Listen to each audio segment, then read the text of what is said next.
أعوذ بالله من الشيطان الرجيم بسم الله الرحمن الرحيم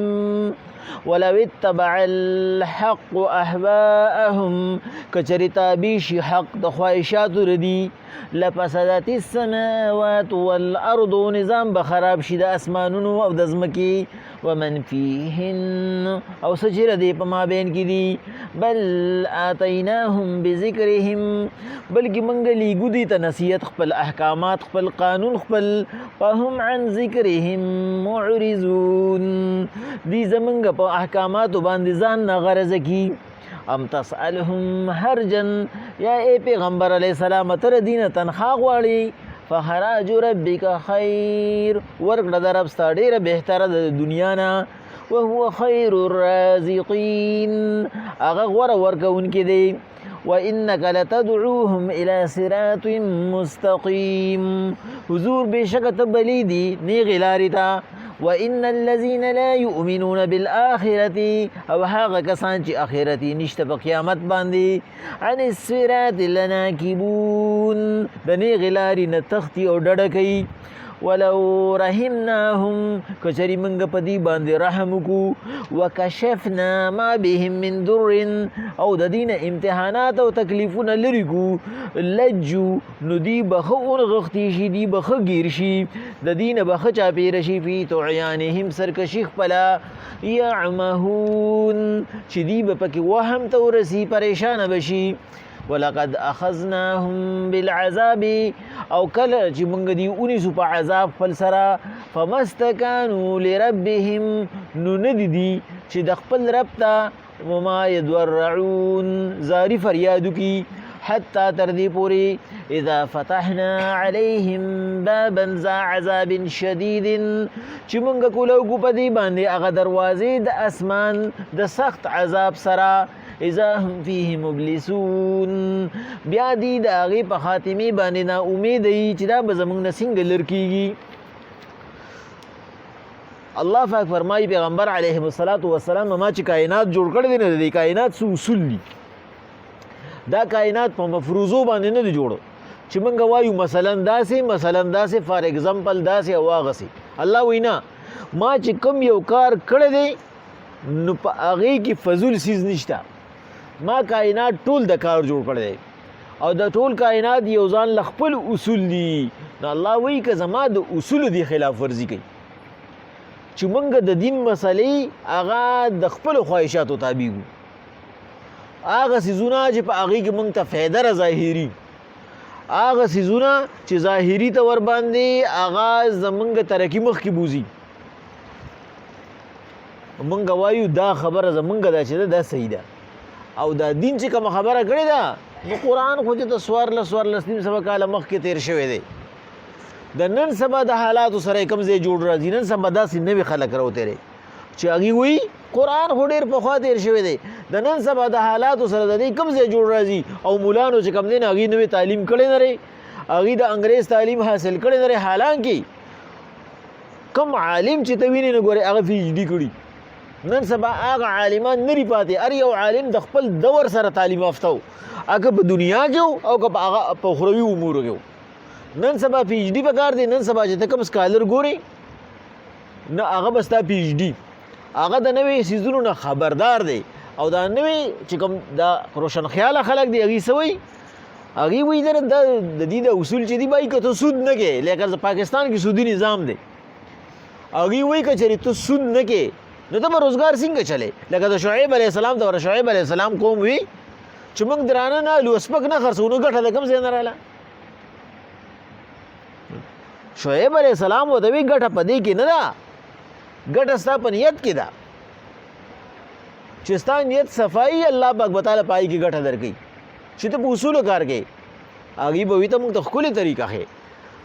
دا خو چې موږ درون والو او سپک خرڅ کړو نو موږ ته به پکې ګټه پاتې شي نن سبا هم دې وایي چې موږ سود وکړو نو خو موږ ته به ګټه پاتې شي او چې موږ سود نه کوو سود ختم کړو دا چې موږ وایو اکثر چې کوم دی نو زموږ علما وایي فتوا په دې باندې ورکوي چې بای کوم یو سړی په بینک کې نوکري کوي نو د هغه ایمان کې فرق دی نو چې ایمان کې فرق دی هغه سره قرباني نه کیږي ولې د هغه مونځ نه کېږي، د هغه اودس نه کېږي، د هغه غسل نه کېږي. پیغمبر علیه الصلاۃ والسلام وی سود ورکوونکي، سود خورونکي، سود کې کار کوونکي، سود لیکونکي، سود ترابلونکي، دا ټول چې دي د دې یو عمره ګناه ده. او د دې کومه ګناه سوره ده چې د نعوذ بالله بیت الله شریف کې 13 پیرې زنا وکړه، دوره د سود ګناه ده. او بینک کې هغه صرف سودی نظام خوري. نو دا ولی هغه وی باید نن سبا د مولیان چې دي ته پته نشته، دا قانون خو چلیږي په دې باندې، د عمل کو دا نظام چلیږي په دې باندې. په دې د پی ډی ایم په حکومت کې زمونږ وزیرو غالبا د تجارت وزیرو دوره خپل نوم سرمایدار سړیو، هغه چې کله دی حکومت ختم شو دی راوست سکرین لا هغه خپل انټرویو ورکوله، هغه وی ما باندې دومره سود ختلو، وی چې ما باندې د زړه دوره رااله چې زما ټول هغه سیزونه چې کوم ما سوره کارخانه وي سوره روزګار مې و هغه په سود کې زمانه لړ نو په ما زړه دوره رااله،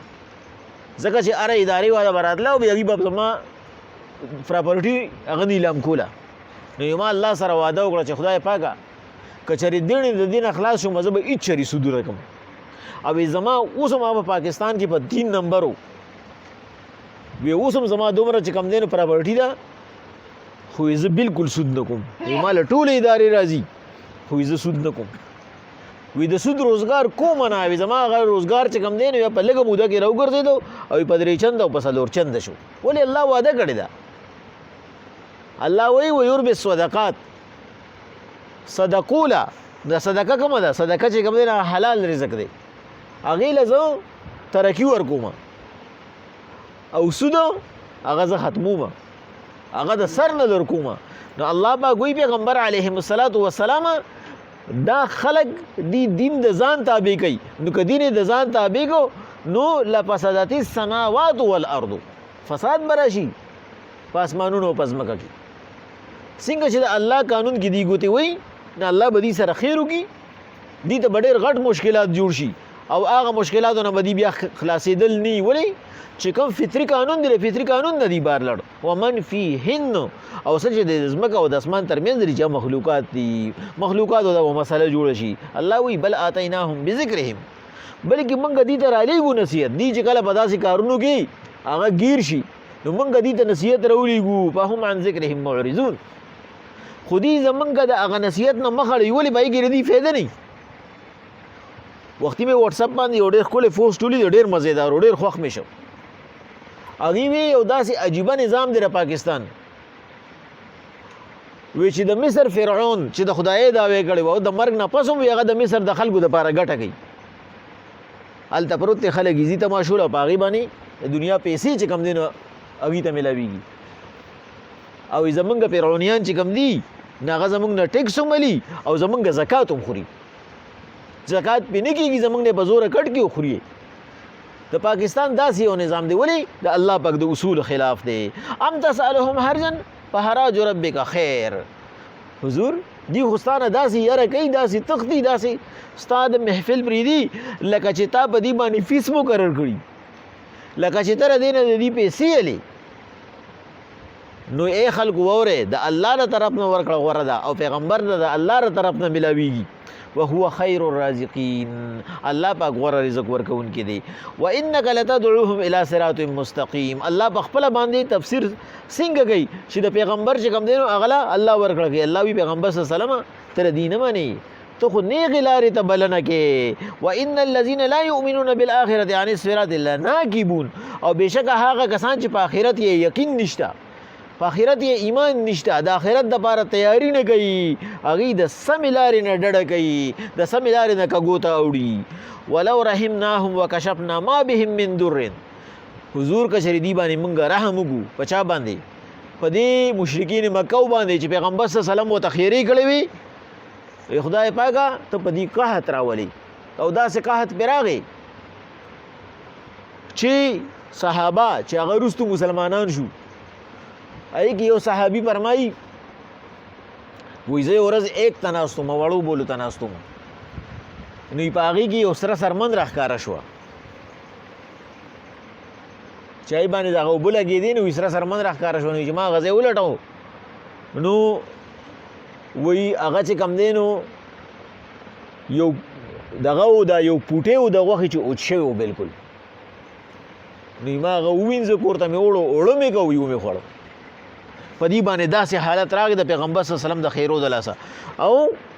دومره زیات وږي شو چې بره به یې کتو نو بس تشه لوخړه به ورته مخې مخې ته کېده الله پاک وایي پیغمبر علیه الصلاة والسلام دې ته دا ښه پته ده چې دا زمونږ استدراج دی دا زمونږ سزا ده خو د دې عمل دې حد ته شیطان رسول دی چې ولو رحمناهم وکشفنا ما بهم من ضر که دې باندې زه رحم وکړم او دا حالت د دې نه زه لرې کړم نو چې دې په تکلیف کې پراته دي لجوا فی طغیانهم دې به ښه ورننوځي خپلې سرکشۍ ته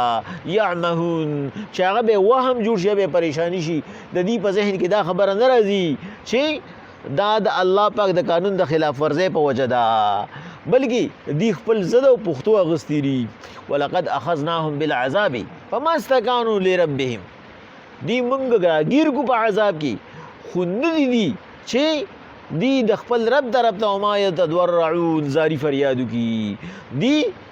تر هغې پورې زاری فریاد کوي چې تر څو پورې د دینه تکلیف لر شوي نه خو چې تکلیف ته لرې کي وایي دا زما په مور پلار باندې هم تېر شوي دي دا زموږ په نکانو باندې هم تېر شوي دي الله وایي نصیحت ته نه نالي ولې نصیحت ته ولې نالي الله وایي ما وله مهر لګولی دی د جباریت په زړونو باندې زه وله هدایت نه ورکوم زه وله توفیق نه ورکوم د دې اعمال خراب دي حتی اذا فتحنا عليهم بابا ذا عذاب شدید تر دې چې موږ په پرانوزو هغه دروازې د عذاب سخت لکه بدر شو لکه احد شو چې په هغې کې موږ دې له سزاګانې ورکوو اذا هم فیهم مبلسون بیا دې ناامید دی بل طرف ته خو د دې ذهن ځینه د دې ذهن خو صرف د دنیا په مفادو کې پروت دی د دې ذهن خو صرف هغه په ظاهري کارونو کې پروت دی او د دې ذهن خو صرف هغه ګټو سره دی په دې وجه الله پاک وایي بیا دې ته د تګ لاره نی معلومه بیا دې ته د وتو لاره نی معلومه بیا حوصله نی بلکې بیا مایوسه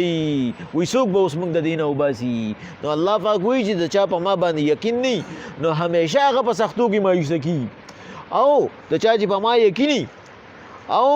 د چا چې زما د رضا نیتي نو د هغه د هغه سختو نه زه هغه له نوې لارو باسمه او د مخکنو نه ولا ښه ترقي ورکمه بسم الله الرحمن الرحيم ولو اتبع الحق اهواءهم کچری تابیش حق د خواهشات ردی خلقو لفسدت السماوات والارض فساد براشی په اسمانونو په ځمکو کې ومن فيهن او سچره دی په ما بین کې دي بل اتیناهم بذکرهم بلکې موږ دي ته وخت په وخت نصیحت لیږو فهم عن ذکرهم معرضون دي د نصیحت نه مخړی ام تسالهم هرجن حضور ته دین فیس واړي وهراج ربک خیر نو وره د الله د طرف نو ورکړ ډیر غوړه ده وهو خیر الرازقین الله غوړه روزي ورکوونکی دی و انک لتدعوهم الى صراط مستقیم حضور ته خودی بلې نه غلارې تا و ان الذين وبشک هغه کسان لا یؤمنون چې ایمان نه وروړي بالآخرت په آخرت عن الصراط لناکی بوندنې غلارې نه ډډه کوي ولو رحمناهم کوم په دې رحم وګو کشفنا ما بهم من ضر او لری کوم د دینه تکلیفونه لجو فی طغیانهم نو خگیر شدی په خپل سرکشی کې یعمهون پریشان شي ولقد اخذناهم بالعذاب فتحقیق سره مونږه غیر کړل دی په عذاب کې په مستکانو لربهم نودي چې زاریه کړي خپل رب ته وما يتضرعون او نعجزی کوونکیو حتی تر دې پورې اذا فتحنا عليهم چې مونږه پرانستی په دی باندې باب دروازه ذا عذاب شدید دا عذاب سخت اذا هم فيه مبلسون ناصافه پکې دی مایوسو